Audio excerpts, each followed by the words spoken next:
मेहनत का फल। एक घने जंगल में चिंटू नाम का एक बंदर रहता था। उसके हिरन और सूअर दो अच्छे दोस्त थे। एक दिन चिंटू देखता है कि हिरन और सूअर मस्त आराम कर रहे हैं। तब चिंटू सोचता है, अरे सारे जानवर ऐसे कैसे आराम कर सकते हैं? ऐसा लग रहा है जैसे इन सबको कोई चिंता ही नहीं है। ऊपर से मेरे दोस्त भी। मुझे मेरे दोस्तों को बताना होगा कि हमें आराम नहीं मेहनत करनी चाहिए। तब चिंटू हिरन और सूअर को जगाता है, उनसे बात करने लगता है। तब सूअर कहता है, अरे चिंटू, क्या हुआ तुझे? क्यों हमारी नींद हराम कर रहा है? हाँ नहीं तो क्या, हम दोस्त हैं तुम्हारे, तुम्हें हमारी चिंता होनी चाहिए, ना कि यूं परेशान करना चाहिए। अरे दोस्त हो, इसलिए तो चिंता हो रही है। दोस्तों, गर्मी खत्म हो रही है, बारिश शुरू हो जाएगी। बारिश से बचने के लिए हमें खुद के लिए घर बनाना होगा, और इसलिए हमें यूं आराम करते रहना नहीं चलेगा, बल्कि मेहनत से एक पक्का और मजबूत घर बनाना पड़ेगा। अरे जब बारिश शुरू होगी तब देख लेंगे, अभी से क्यों मेहनत करना? जाओ तुम, हमें परेशान मत करो। हिरन और सूअर चिंटू की बात नहीं मानते हैं। तब चिंटू ठान लेता है कि मेहनत करने से ही सफलता मिलती है। मैं अपने लिए मेहनत से एक सुंदर और मजबूत घर बनाऊंगा, और सबको बताऊंगा कि मेहनत का फल मीठा होता है। चिंटू घर बनाने के लिए जंगल में दूर दूर जाकर लकड़ियां इकट्ठी करना शुरू करता है। सुबह से शाम तक बिना रुके वो काम करता रहता था। बाकी जानवर उस पर हंसते रहते थे। एक दिन हाथी चिंटू से कहता है, अरे चिंटू, तुम इतनी मेहनत क्यों कर रहे हो? क्यों खुद को इतना दुख पहुंचा रहे हो? हमें देखो, हम बिना घर के ही खुश है ना। वैसे देखा जाए तो तुम्हें घर बनाने की जरूरत ही क्या है? तुम किसी भी पेड़ पर रह सकते हो। हाँ, मैं पेड़ पर रह सकता हूँ, पर अगर तेज बारिश और तूफान आया तो मैं तो पेड़ से गिर जाऊंगा और मुझे ही तकलीफ होगी। अरे लेकिन अभी कहाँ बारिश और तूफान? वो बस कुछ घंटों का खेल रहता है। बारिश आती है और चली जाती है। भला उसके लिए मैं तो इतनी मेहनत ही नहीं करने वाला। ऐसा कहकर हाथी वहां से चला जाता है।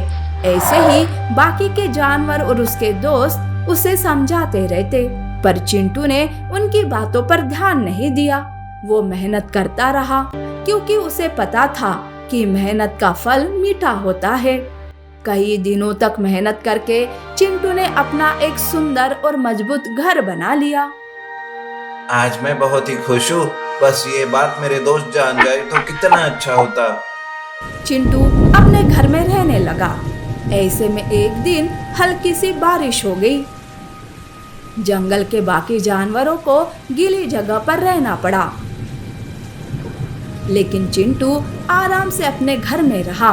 जब अपने दोस्तों को गीली जगह पर रहता हुआ देखा तो उसने कहा, अरे दोस्त, यूं गीली जगह पर मत रहो, मेरे घर चलो। यूं गीली जगह पर रहने से बीमार पड़ जाओगे। तुम्हारे घर में नहीं आना हमें, तुम ही हमारे साथ यहाँ रहने आ जाओ, और हम कोई बीमार नहीं पड़ने वाले। उल्टा हमें यूं रहकर बड़ी राहत मिल रही है गर्मी से। चिंटू तब भी उदास हो जाता है। दूसरे दिन जंगल में तेज आंधी और बारिश आती है। सारे जानवर अपने लिए सुरक्षित स्थान ढूंढने लगते हैं। कुछ जानवर जंगल की एक गुफा में पनाह लेते हैं और गुफा का दरवाजा बंद कर देते हैं। सूअर और हिरन को गुफा में स्थान नहीं मिलता, वो गुफा के बाहर ही रह जाते हैं। वो बारिश में भीगते हुए जा रहे थे, जिन्हें चिंटू देख लेता है। चिंटू उन दोनों को अपने घर में बुलाता है। तब हिरन कहती है, हमें माफ कर दो चिंटू, हमने तुम्हारी मेहनत का मजाक उड़ाया, पर आज समझ आया कि मेहनत करने से ही हमें मीठा फल मिलता है।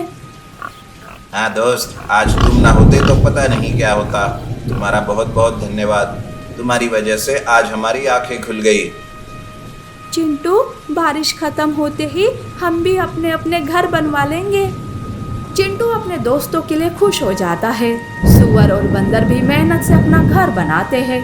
अब धीरे धीरे सारे जानवरों को मेहनत का महत्व समझ में आने लगता है। बंदर की मेहनत की वजह से पूरे जंगल के जानवरों को एक नई दिशा मिली। इस तरह से मेहनत का फल मीठा होता है, ये सीख चिंटू ने सारे जानवरों को दी।